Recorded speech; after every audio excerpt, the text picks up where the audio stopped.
আমরা যখন নতুন একটা ডিএসএলআর ক্যামেরা কিনি তখন আমাদের এক্সপেকটেশনটা অনেক বেশি হাই থাকে, কারণ আমরা ক্যামেরা কেনার আগের থেকেই মাইন্ড সেট করে নিই যে ডিএসএলআর ক্যামেরা যেহেতু কিনতেছি তাই ছবি অনেক সুন্দর পাবো, ক্রিস্টাল ক্লিয়ার, ব্যাকগ্রাউন্ড ব্লার থাকবে, টোটাল কথা ছবিটা ফার্স্ট ক্লাস হবে। কিন্তু ডিএসএলআর ক্যামেরা কেনার পরে আমরা দেখি যে ছবির রেজাল্টটা আসছে অন্যরকম। স্পেশালি যারা নতুন ফটোগ্রাফার তারা যখন ছবি তোলেন দেখা যায় ছবিতে শার্পনেস থাকে না, ছবিতে যে একটা ক্রিস্টাল ক্লিয়ার ভাব থাকবে সেটাই থাকে না। তো কেন এমনটা হয়ে থাকে? আপনি ক্যামেরার সেটিং সব কিছু পারফেক্টলি করতেছেন, তারপরেও আপনার ছবিটা মনের মতো হচ্ছে না, ছবিটা শার্প হচ্ছে না বা ক্লিন হচ্ছে না। তো কেন এমনটা হয়ে থাকে? যার মেইন কারণ সেটা হচ্ছে যে আমরা ক্যামেরা দিয়ে ভালো মতো ফোকাস করতে পারি না। তো এই প্রবলেমটা কিন্তু সকলেই ফেস করেন। আমাদের ভিডিওতে মাঝে মধ্যে অনেক ভাই কমেন্ট করেন যে ভাই আমি এত টাকা দিয়ে ক্যামেরা কিনছি, আমি আপনাদের ভিডিও দেখে আমার ক্যামেরার সেটিংটাও পারফেক্ট করে নিয়েছি, কিন্তু তারপরেও আমার ছবিটা ক্লিয়ার আসছে না, মানে জুম করার পরে দেখা যাচ্ছে শার্পনেসের যে ব্যাপারটা সেটা থাকছে না। তো কেন এমনটা হয়ে থাকে? তো তাদেরকে আমি এক কথাই বলে দিই, ভাই ফোকাস প্রবলেম, ফোকাসটা ঠিকঠাক মতো করেন তাহলে ছবিটা ভালো আসবে। সো আজকের এই ভিডিওতে আমি ডিএসএলআর ক্যামেরা দিয়ে ছবি তোলার ক্ষেত্রে ফোকাসের ব্যাপারে স্পেশালি 4টা মেথড বলবো। এই 4টা মেথড যদি আপনি অ্যাপ্লাই করে আপনার ছবি তুলতে পারেন তাহলে আমি শিওর আপনার মনের মতো ছবি তুলতে পারবেন। সুতরাং ভিডিওটা অনেক বেশি গুরুত্বপূর্ণ হবে প্রত্যেকটা ফটোগ্রাফারের জন্য, স্পেশালি যারা নতুন ডিএসএলআর ক্যামেরা কিনেছেন। তাই সম্পূর্ণ ভিডিওটি শেষ পর্যন্ত দেখার অনুরোধ রইল। Welcome back guys, fantastic tech and photography চ্যানেলের নতুন একটি ফ্যান্টাস্টিক ভিডিওতে সবাইকে স্বাগতম। যারা এখনও পর্যন্ত আমাদের এই ছোট্ট চ্যানেলটিকে সাবস্ক্রাইব করেননি তারা নিচ থেকে মিষ্টি করে আমাদের চ্যানেলটিকে সাবস্ক্রাইব করে দিয়ে আমাদের এই ফ্যান্টাস্টিক ফ্যামিলির সদস্য হয়ে যান। তাহলে আমরা পরবর্তীতে যে কোনো ভিডিও আপলোড করলে সরাসরি আপনার কাছে নোটিফিকেশন পৌঁছে যাবে। ভিডিওটা কিন্তু সম্পূর্ণ শেষ পর্যন্ত দেখবেন। আমি শিওর ভিডিওটা যদি আপনি সম্পূর্ণ শেষ পর্যন্ত দেখেন আজকে, তাহলে ফোকাস নিয়ে আপনার কোনো ধরনের সমস্যা থাকবে না। চলেন মূল ভিডিওটি শুরু করা যাক। পয়েন্ট নাম্বার 4, 4 নম্বরের যে পয়েন্টটা সেটা হচ্ছে খুবই গুরুত্বপূর্ণ একটা পয়েন্ট। তো আমরা যখন নতুন ডিএসএলআর ক্যামেরা কিনি, স্পেশালি যারা হাত পাকা হননি এখনও পর্যন্ত, তারা কিন্তু কম বেশি হাত শেক করে ডিএসএলআর ক্যামেরা দিয়ে ছবি তোলার ক্ষেত্রে। ইনফ্যাক্ট এখনও পর্যন্ত আমারও হাতটা শেক করে। তো এটার থেকে সলিউশনের কী উপায় আছে? এখন আপনি যদি একটা ছবি তুলতে যেয়ে হাত শেক করেন তাহলে কিন্তু ফোকাস ঠিকঠাক মতো হবে না, একটা মোশন ব্লার চলে আসবে। তো এইটা থেকে সলিউশন কী? সলিউশনটা হচ্ছে কিছু কিছু টেকনিক আছে, শুনতে একটু ফানি শোনালেও আপনারা এই পদ্ধতিগুলো অ্যাপ্লাই করবেন, দেখবেন ভালো রেজাল্ট পাবেন। যখন আপনি ছবি ক্লিক করবেন তখন চেষ্টা করবেন শাটার স্পিডটা একটু বাড়িয়ে রাখতে। নর্মালি যখন আমরা ছবি ক্লিক করি তখন দেখা যায় যে শাটার স্পিডটা 1/60 বা 1/100 এরকম রাখি। আপনি চেষ্টা করবেন যাদের হাত শেক করে তাদের জন্য এই পদ্ধতিটা 1/200 রাখার চেষ্টা করবেন সবসময় শাটার স্পিড, ঠিক আছে? তাহলে দেখবেন যে ভালো ছবি পাবেন। আরেকটা কাজ করতে পারেন আপনারা, সেটা হচ্ছে যে নিঃশ্বাসটা কিছু সময়ের জন্য বন্ধ করে রাখবেন। দেখবেন আপনি একটা প্র্যাকটিক্যালি একটা ছবি তুলে দেখবেন, যখন আপনি নিঃশ্বাস প্রশ্বাস নিচ্ছেন ওই অবস্থায় একটা ছবি তুলে দেখবেন।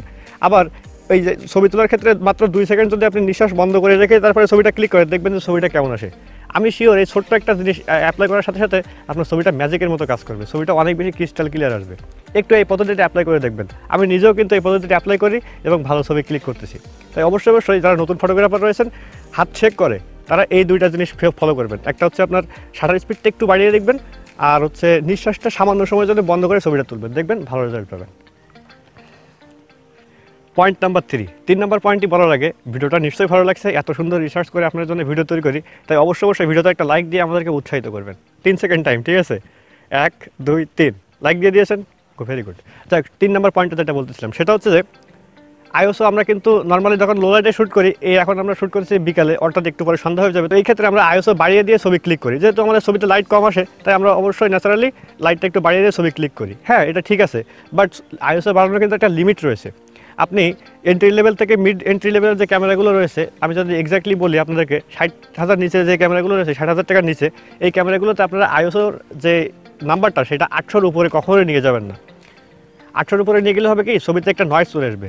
আমি একটা ছবি এখন আপনাদের ডিসপ্লে দেখাচ্ছি, দেখেন এই ছবিটা কিন্তু সব কিছু ঠিকঠাক আছে, ফোকাস ঠিকঠাক আছে, আবার প্রত্যেকটা সেটিংও ঠিকঠাক আছে। জাস্ট এইখানে ছবির আইএসওটা একটু বাড়িয়ে দিয়েছিলাম আমরা। আমি জুম করে ছবিটা আপনাদেরকে এখন দেখাচ্ছি, দেখেন ছবিটা কিন্তু সব কিছু ঠিকঠাকের পরেও আমাদের ছবিতে নয়েজ আসার কারণে ছবিটা একদমই দেখতে ভালো লাগছে না। তো এরকম প্রবলেম কিন্তু হতেই পারে।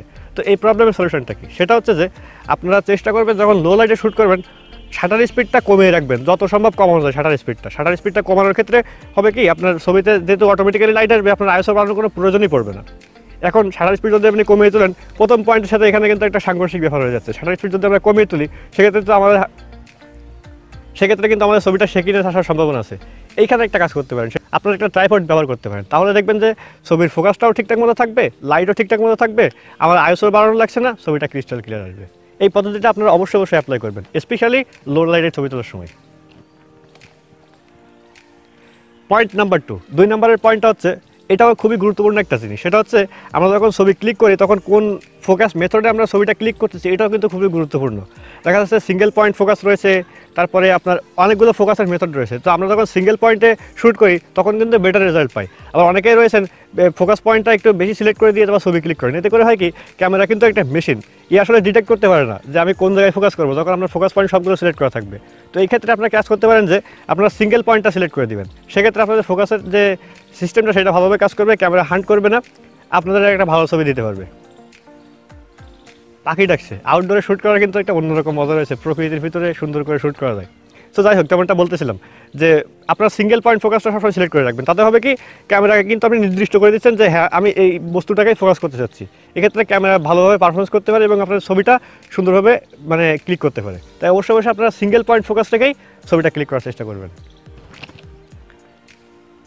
পয়েন্ট নাম্বার 1, 1 নম্বরের যে পয়েন্টটা সেটা হচ্ছে কন্টিনিউয়াস ক্লিক। যখন আমরা মুভিং সাবজেক্টের পিকচার ক্লিক করি সেই সময় কিন্তু শাটার স্পিড বাড়ালেও অনেক সময় আমাদের ছবিটা ভালো আসে না, কারণ এই যে মোশন ব্লার, যেমনটা প্রথমে বলছিলাম, এরকম মোশন ব্লার একটা ভাব চলে আসে। তো এই ক্ষেত্রে সলিউশনটা কি? সলিউশনটা হচ্ছে স্পেশালি যারা ছোটো বাচ্চাদের ফটো ক্লিক করে তারা কিন্তু সবসময় নড়াচড়া করতে থাকে। তো এই মোমেন্ট ক্লিক করার জন্য আপনারা কন্টিনিউয়াসলি ক্লিক করতে পারবেন। দেখবেন কন্টিনিউয়াসলি ক্লিক করার জন্য ক্যামেরাতে একটা সেটিং দেওয়া থাকে যে আপনার 1 সেকেন্ডে 4টা বা 5টা পিকচার কন্টিনিউয়াসলি ক্লিক করতে পারবেন। তো আপনারা অবশ্যই অবশ্যই যখন মুভিং সাবজেক্টের পিকচার ক্লিক করবেন তখন এই সেটিংটা অন রেখেই ছবি ক্লিক করার চেষ্টা করবেন। এতে করে আপনাদের ফোকাসটাও ঠিকঠাক মতো হবে, ছবিটাও আপনাদের মনের মতো আসবে। সো আজকের এই ভিডিওতে আমরা যে 4টা পয়েন্ট আপনাদের সাথে আলোচনা করলাম, এই 4টা পয়েন্ট আপনারা অবশ্যই অবশ্যই আপনার ছবি ক্লিক করার সময় অ্যাপ্লাই করবেন, দেখবেন ভালো রেজাল্ট পাবেন। আমি শিওর আগের থেকে ভালো ছবি পাবেন।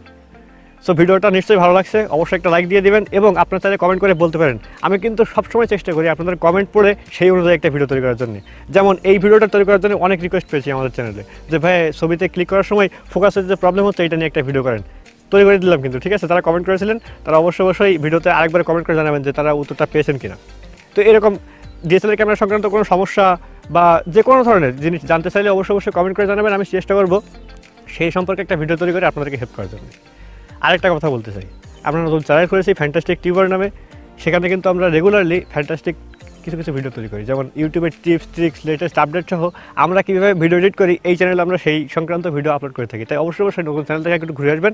নতুন চ্যানেল আপনাদের সাপোর্ট প্রয়োজন। আশা করব এই চ্যানেলে যেভাবে ভালোবাসা দেখিয়েছেন নতুন চ্যানেলও সাপোর্ট করবেন। তো সবাই ভালো থাকেন, সুস্থ থাকেন, দেখাবে অন্য কোনো একটি ফ্যান্টাস্টিক ভিডিওতে। আল্লাহ হাফেজ। চেষ্টা করবেন ওটা একটা ডিলামে দিতে পারিস কনে, ও তীক্ষ্ণ সাউন্ড একদম আসে শিওর। এক জায়গায় উঁচু করে আন্দাজে মারি দেয় এক জায়গায়। ওই নারকেল গাছে সোজা মার মার থাকো বন্ধ গিয়ে থাক। ওই যে আছে দেখেছিস, এ ওটা কাটবি আলি তাই না? ওই যে নারকেল গাছের গায়ে মেরি দে মেরি দে। ওইতে দেখছিস মনে হয়। রোহান, আমাদের শ্যুটের সময় মাঝখানে এরকম কিছু কিছু প্রবলেম হয়, যেমন অনেক সময় ছাগল চলে আসে, অনেক সময় দেখা যায় যে মানুষজন চলে আসে কাঠ জোগাড় করতে। তারপরে এখন ওই যে কাঠবিড়ালি প্রচুর জোরে সাউন্ড করতেছে। রোহান গেছে কাঠবিড়ালি তাড়াতে, এরকমটা হয় সব সময়।